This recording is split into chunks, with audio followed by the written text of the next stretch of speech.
이슈앤 상식 6월호 시작하겠습니다.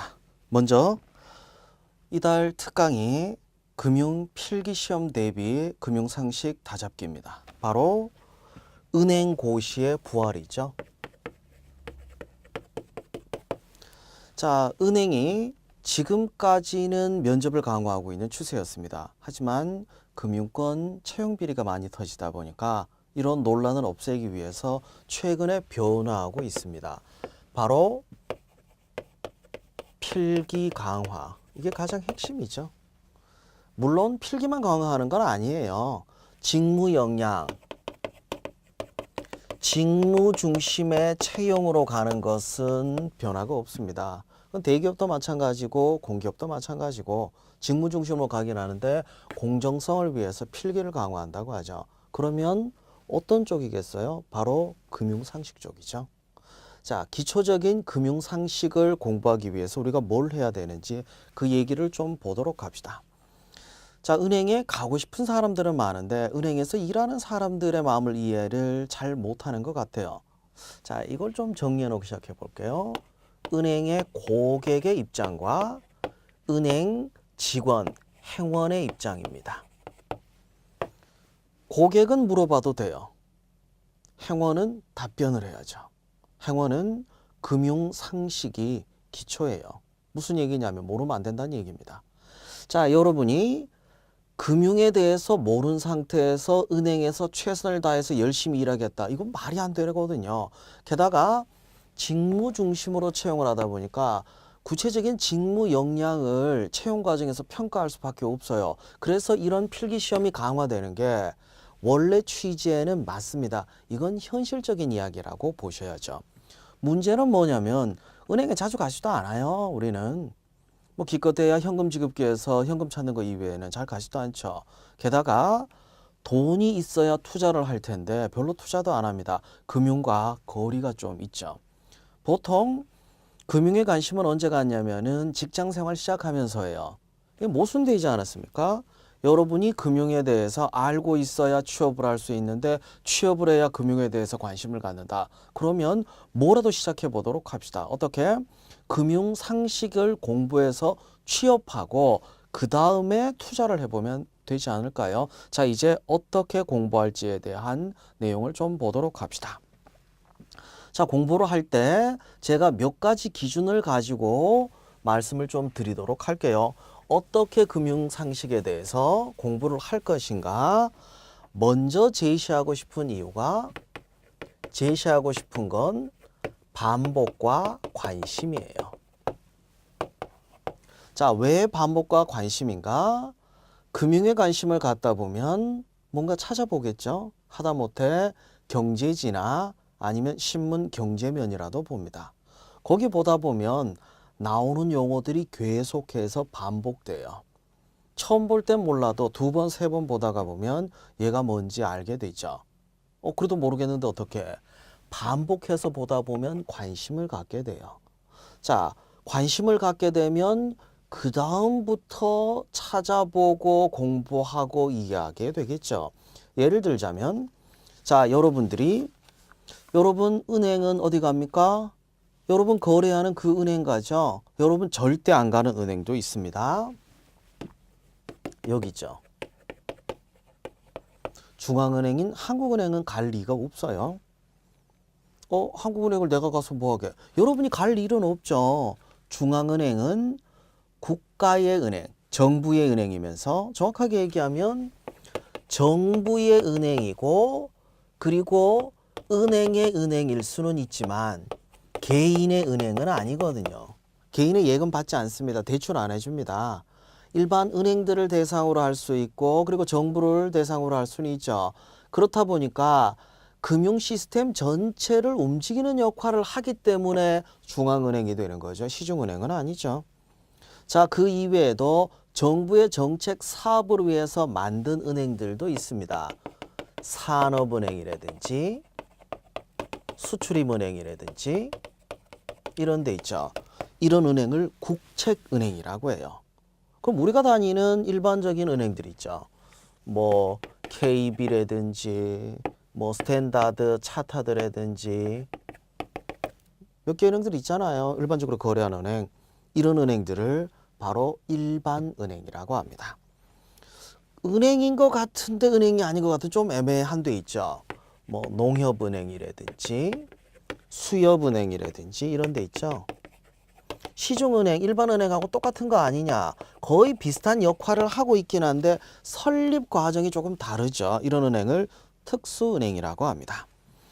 은행이라고 하기에는 규모가 조금 작고 지역 소상공인이나 일반 서민들을 대상으로 하는 금리가 조금 다소 높은 은행들도 있죠. 무슨 저축은행 같은 거 있죠. 이런 은행들도 있고 지역 농협의 경우에는 상호금융기구에 해당이 되지 여기가 특수은행은 아니에요. 이렇듯 은행의 종류만 해도 굉장히 많죠. 그러니까 이런 걸 어떻게 그러니까 여러분이 반복해서 보면서 관심을 갖게 됐을 때 이런 것들이 눈에 들어온다는 얘기예요.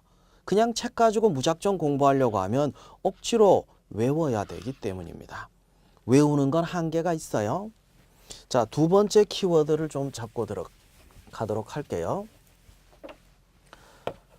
두 번째 키워드는 용어보다 배경 지식입니다.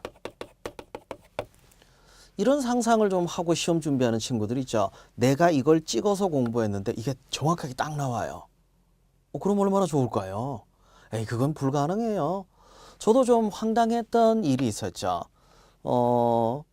강의를 했는데 강의 끝날 때쯤 되니까 어떤 학생이 그러더라고요. 본인이 모 기업에 시험을 보러 가는데 거기에 경제 상식이 나온다고 하는데 어떻게 공부하냐요.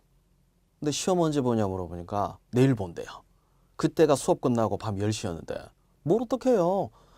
수업 시간에 했던 거 이것만 보러 가라고 보고 가라고 했었는데 와 신기한 건 뭐냐면 거기서 두 문제가 나왔어요.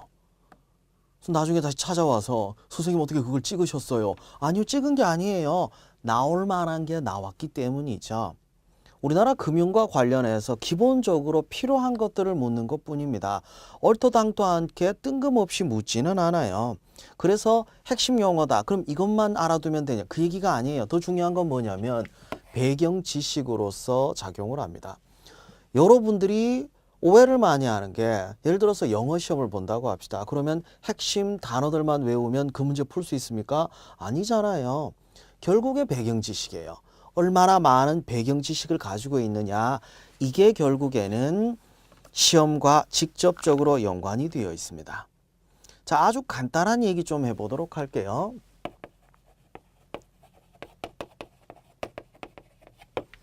통화 정책을 왜 간단하게 얘기하냐? 그럼 복잡하게 얘기하겠어요? 이건 복잡하게 얘기하면 정말 밑도 끝도 없기 때문이죠. 자, 통화 정책이 뭐냐면요. 경제를 운영하기 위해서 통화량을 조절하는 정책을 얘기합니다. 다른 말로는 금융정책이라고도 해요. 자, 새롭게 산업이 발전하고 이렇게 해서 경제가 발전하는 부분도 있지만 인플레이션이 심할 때는 통화량을 좀 줄이고 또 경기가 침체되어 있을 때는 통화량을 늘리고 이런 부분들도 좀 필요하겠죠. 이 역할을 하는 게 중앙은행입니다. 중앙은행이 통화량을 조절하는 것을 통화정책이라고 하는데 일단 통화정책의 가장 기본적인 것부터 얘기하도록 할게요. 적절한 수준의 통화가 유지되면 가장 좋죠. 근데 통화량이 너무 과해요. 시중에 돈이 너무 많이 풀렸어. 이럴 때 뭐가 발생합니까? 인플레이션이 발생하죠. 그럼 반대로 통화량이 너무 줄었어요. 경제가 안 돌아가. 이러면 어떻게 됩니까? 디플레이션이 되죠. 경기 침체. 자, 이거 해결해 볼까요? 이걸 어떻게 해결하냐고요? 쉬워요. 인플레이션은 통화량이 너무 과해서 발생하면 통화량을 줄이는 정책을 펴면 됩니다. 디플레가 통화량이 부족하면 늘리는 정책 펴면 되죠. 이게 통화 긴축이고 이게 통화 팽창이라고 이해하시면 되죠. 어떻게 하면 통화량을 줄이고 어떻게 하면 통화량을 늘릴 것인지 그 정책에 대한 부분입니다. 세부적인 거 조금만 들어가 보도록 할게요. 세부적인 통화 정책으로서 몇 가지 얘기해 봅시다. 먼저 지급 준비율 정책. 얘에 대한 설명을 좀 할게요. 뭘 지급 준비를 해야 되냐? 은행은 예금 받은 돈을 대출을 해줘요. 100을 예금 받았다면 100을 다 대출? 근데 이게 100을 예금 받았을 때 100을 다 대출해 준다면 사실상 거의 무한대로 돈이 돌 수도 있어요. 예금하고 대출하고 예금하고 대출하고 그러면 이렇게 해서 돈이 많이 거래되는 걸 신용창조라고 하는데 그냥 뭐 그런 용어가 있어요 일단은. 근데 이론상은 이렇게 되면 100이 예금돼 있지만 실제로 시장에 돌아다니는 돈은 무한대가 될 수도 있는데 그렇게 될 수는 없습니다. 왜냐하면 예금한 사람이 돈을 찾아갈 때를 대비해서 따로 떼두는 돈이 있거든요. 이걸 지급준비금이라고 해요. 자, 지급준비금을 몇 프로로 할 것인가? 이게 지급준비율 정책이에요. 자, 그럼 봅시다. 지급준비율을 높인다는 얘기는 뭐예요? 은행이 대출해 줄 수 있는 돈이 주는 거죠. 예를 들어서 100을 예금했는데 지급준비율이 10%라고 하자고요. 그러면 90을 대출해 줄 수 있죠. 지급준비율을 20% 올리면 어떻게 됩니까? 80만 대출해 줄 수 있다는 얘기예요. 통화량이 줄잖아. 언제 쓰는 겁니까? 이때 쓰는 거죠. 그럼 반대로 지급준비율을 거꾸로 낮췄어요. 그러면 대출해 줄 수 있는 돈이 늘어나죠. 통화량이 늘어나죠. 어떤 대책이에요? 디플레이션 대책이 되는 거죠. 이게 지급준비율 정책이라고 하는 겁니다. 이걸로 통화량을 조절하는 경우도 있죠. 금융이 발달하지 못한 나라들이 이런 정책을 많이 써요. 공개시장 조작 정책이라고 하는 거 설명 좀 해볼게요. 뭐 공개시장은 뭐지? 공개된 시장 주로 이제 국공채, 국채는 국가에서 발행하는 채권, 공채는 공공기관에서 발행하는 채권이라고 이해하시면 됩니다. 한마디로 얘기해서 국가가 지급 보증을 하는 채권이라고 보시면 되죠. 이건 또 뭔 상관이냐? 자, 시장이 있어요. 중앙은행이 시장에 있는 국공채를 매입, 사들일 수도 있고 매각, 팔 수도 있습니다. 사들이게 되면 어떻게 돼요? 중앙은행에 있는 돈이 시장으로 풀리게 되죠. 시장으로 풀리게 어떻게 됩니까? 풀리게. 그럼 반대로 매입을 하면 매입을 하면 그렇게 되죠. 매입을 하면 돈이 풀리게 되는데 반대로 매각, 보유하고 있는 걸 팔게 되면 어떻게 됩니까? 시장에 있는 돈이 중앙은행으로 들어오게 되죠. 이거 얘기하는 거예요. 자, 기준금리 정책을 이용해서 금리를 계속 낮춰서 2008년 금융위기를 극복하려고 했는데 안 되니까 어떻게 했습니까? 미국은 양적 완화 정책을 폈죠. 양적 완화가 뭐냐면 이거 비슷한 거예요. 공개시장 정책. 뭐냐면 국채를 매입해요. 사들여요. 그럼 시장에 풀리죠. 채권을 또 발행해서 또 사들여. 그럼 또 풀려. 계속해서 국채를 발행하고 사들이면서 어떻게 됩니까? 시장에 유동성을 공급한다. 다시 말해서 통화량을 늘려서 경기를 부양시키는 대책이었죠. 이게 바로 공개시장 조작 정책입니다. 그 이외에도 재할인율 정책이 있어요. 재할인율 정책을 여수신 제도라고 하는데 이게 왜 또 다시 제자가 붙냐? 은행이 돈을 빌려주죠. 은행이 돈이 없으면 어디서 빌려와요? 중앙은행에서. 그러니까 중앙은행에서 빌려온 걸 시중에 대출을 해줘. 그럼 중앙은행에서 빌려올 때 이자를 많이 주고 빌려오면 대출할 때 이자 많이 받아야겠죠. 그럼 이자를 적게 하면 그럼 좋게 줘도 되겠죠. 이게 재할인율이에요. 무슨 얘기냐면 중앙은행이 시중은행에 돈을 대출해 줄 때 적용되는 금리라고 보시면 됩니다. 재할인율을 높이게 되면 어떻게 돼요? 중앙은행은 또 대출금리를 올려야죠. 대출금리가 올라가면 대출은 감소하게 되니까 시장에 돈이 줄게 됩니다. 그 얘기예요. 이해되시죠? 얘를 이용해서 통화량을 조절하는 방법도 있습니다. 이거보다 가장 근본적으로 이용하는 게 있긴 있어요. 뭐냐면 기준금리죠. 기준금리. 근데 얘는 중요하긴 해요. 기준금리가. 아주 간단한 얘기해 볼게요. 기준금리를 올린다. 그럼 이게 어디 영향을 끼치는지. 기준금리가 영향을 끼치는 것은 대출금리도 있고 예금금리도 있어요. 예금금리. 기준금리 올렸어요. 대출금리 올라가죠. 예금금리 올라가죠. 내리면 내려가겠지. 근데 그게 뭐? 자, 기준금리를 올리면은 대출금리 올라가니까 대출 감소하죠. 투자가 줄어요. 예금금리가 올라가니까 예금이 늘어. 근데 소비가 줄어. 시장의 돈이 감소하게 되죠. 거꾸로 내리면 어떻게 돼요? 경기가 나쁠 땐 내리잖아요. 계속해서 내려서 제로금리 수준까지 내리는 경우도 있습니다. 그러면 대출금리 떨어지고 예금금리 떨어지니까 대출이 늘어나서 투자를 많이 하게 되고 예금은 줄면서 소비가 증가하게 되죠. 그래서 경기를 부양시키는 게 이게 기본적인 기준금리 정책이에요. 자, 이렇듯 이런 배경 지식을 바탕으로 하면은 용어들이 수월하게 이해가 돼요. 근데 용어를 그냥 통째로 외우다 보면 얘가 연결이 안 돼. 다 따로 놀게 됩니다. 아시겠죠? 꼭 암기하지 마세요. 배경 지식을 쌓는다고 생각을 하시면 됩니다. 한 가지 더 금융상식 공부하는 방법에 키워드를 더하자면 뭐냐면 암기하지 말고 이해하라는 거예요. 자, 왜 이해해야 되냐? 암기해버리면요. 이거 나 어디서 들어봤는데 이렇게 끝나요. 내용을 파악을 못해. 이해를 하면 내용을 파악할 수 있기 때문에 문제를 풀 수 있어요. 예를 들자면 환율 정책이 그렇죠. 자, 환율 정책은 생각보다 간단해요. 왜 간단하냐? 1달러에 1,000원이라고 합시다.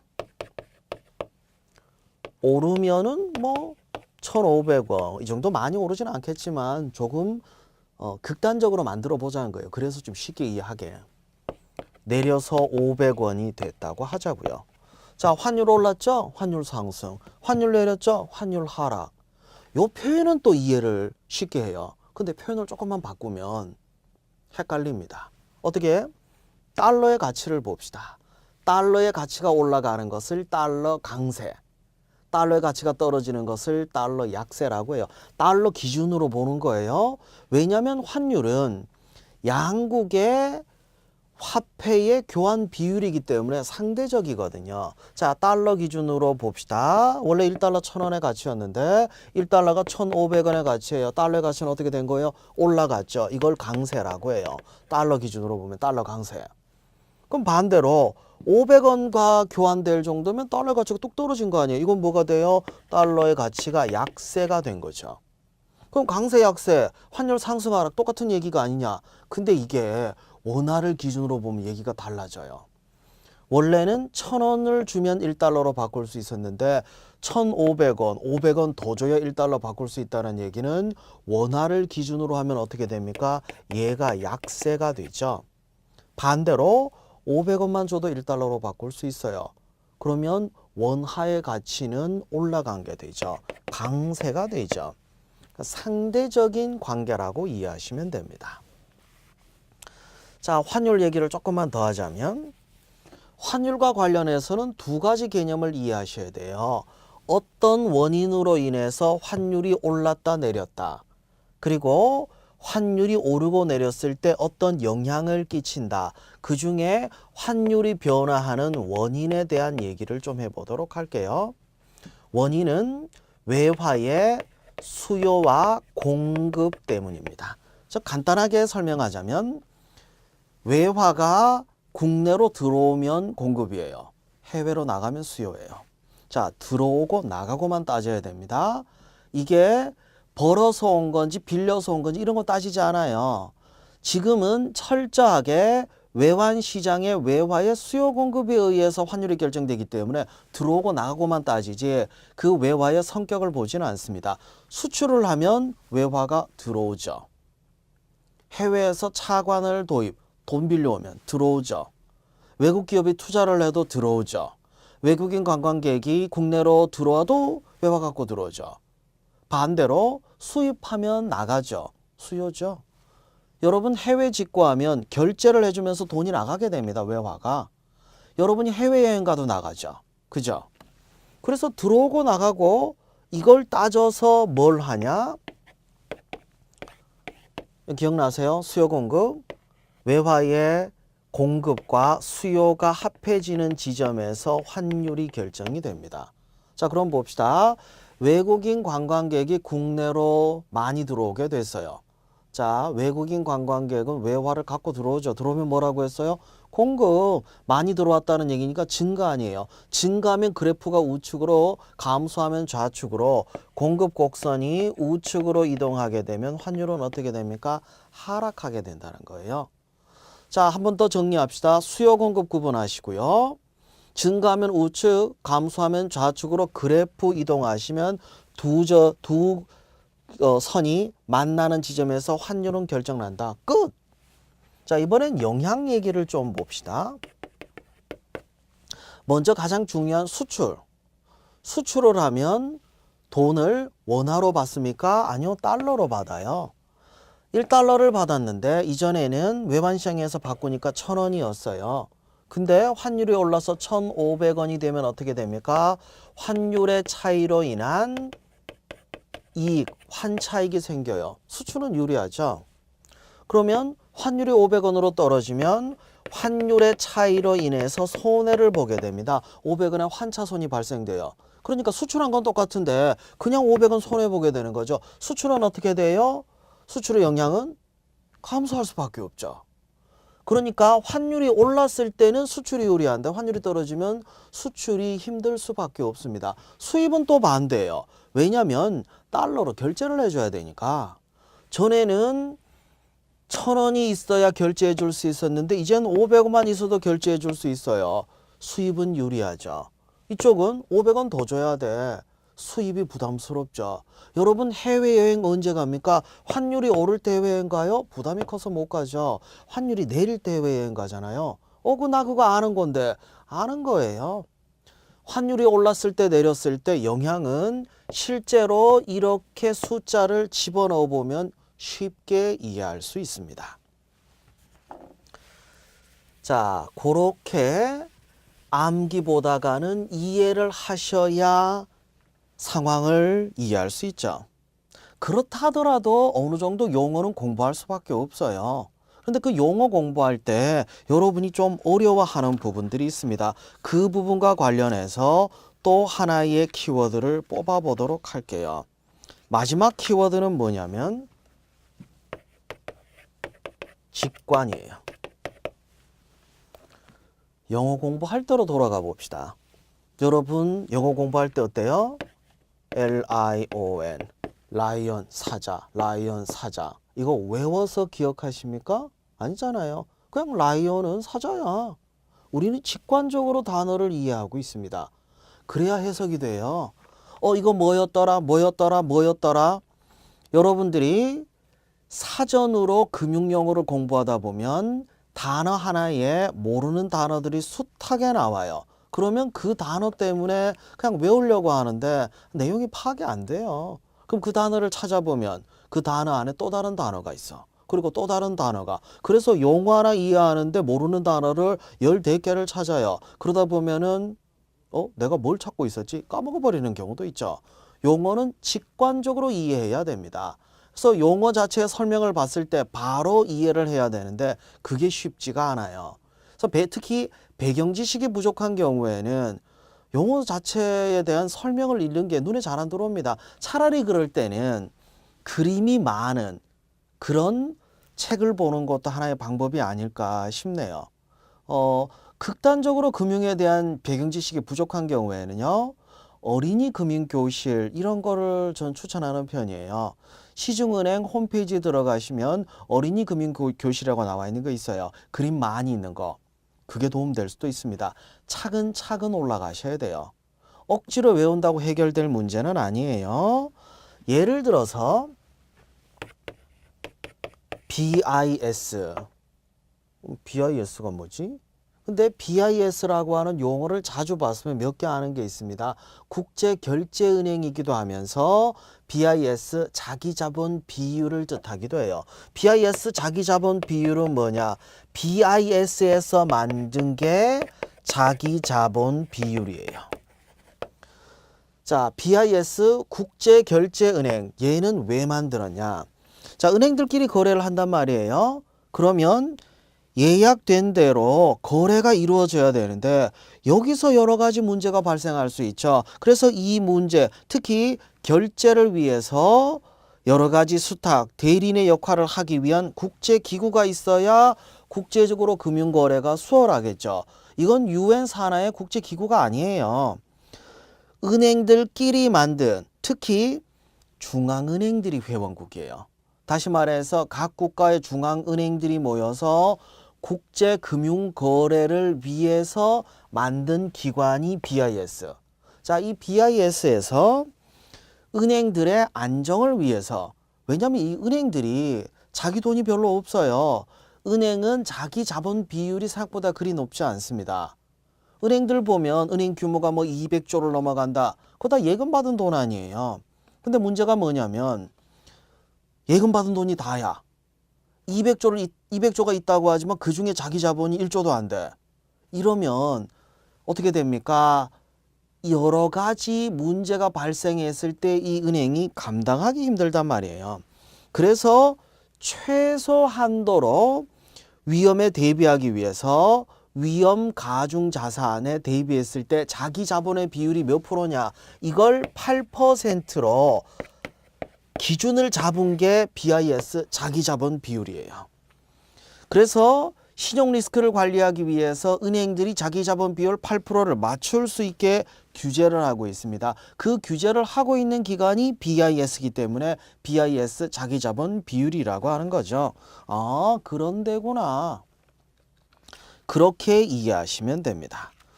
그 이외에도 금융 영어를 공부하다 보면은 내가 왜 이런 것도 공부해야지 이런 생각 들 때가 있을 거예요. 예를 들자면 최근에 이슈가 되고 있는 금융 용어 중에 IoT는 인터넷 오브 띵즈, 우리말로는 사물 인터넷이라고 하죠. 이게 은행하고 뭔 상관이냐? 상관이 있으니까 그렇죠. 최근에 은행은 IT 기술과 금융이 결합된 영역, 핀테크에 관심이 많아요. 핀테크에 적용되는 대표적인 기술이 사물 인터넷이에요. 아니, 이게 은행하고 뭔 상관인가? 제가 좀 배경 지식에 대해서 설명을 드릴게요. 여러분, 은행에 돈 빌릴 때 뭐 담보로 해요? 이거 담보로 하죠. 그러면 부동산이 아닌 거, 움직이는 거 있잖아요. 시계, 목걸이, 반지. 이거 담보로 돈 어디서 빌려요? 그럼 전당포에서 빌리죠. 자, 저당을, 그러니까 뭐냐면 담보를 기준으로 해서 돈을 빌린다는 거예요. 그래서 부동산을 담보로 해서 돈을 빌려갔을 때 나중에 못 갚으면 받을 수 있는 권리라는 게 있거든요. 그게 뭐냐면 저당권이야. 그러면 전당포에는 뭐냐? 질권이에요. 자, 부동산을 가지고 은행에서 돈 빌릴 수 있고 동산을 가지고 전당포에서 돈을 빌릴 수 있는데 이건 어떻게 될까요? 소 100마리. 소는 동산이에요. 부동산이 아니에요. 소를 들고 가서 은행에서 돈을 못 빌려요. 그럼 전당포에서 소를 가지고 있어야 되는데 왜 시계, 목걸이, 반지 전당포에 맡기잖아요. 근데 전당포에서 소 100마리를 어떻게 맡아요? 그럼 뭐 돈을 못 빌리네? 그렇죠. 소 100마리는 당연히 담보로서의 가치가 있기는 한데 이것도 아니고 이게 아니기 때문에 은행이 안 돼. 그리고 전당포에서는 얘를 맡을 수가 없어. 그럼 어떻게 하냐? 자, 소 100마리에 IoT 칩을 부착을 해요. 그럼 이 소가 어디서 어떻게 팔리는지 이동하는지를 알 수 있잖아요. 그러면 새로운 담보로서 은행에서 활용할 수 있잖아요.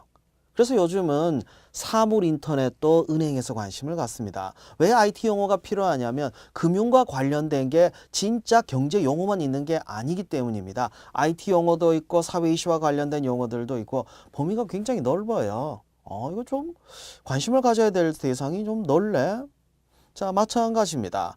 가능하면 기출문제나 기업에서 제시된 기준에 맞춰서 하시면 되는데 공부 방법은 똑같아요. 제가 제시하는 거 반복해서 관심을 갖고 배경 지식을 쌓고 암기보단 이해를 위주로 그리고 직관적으로 공부를 하시면은 온전히 여러분의 지식이 될 겁니다. 그러면 은행 취업이라는 것도 그리 멀지 않은 길이 아닐까 싶네요. 여기까지 정리해 봤습니다.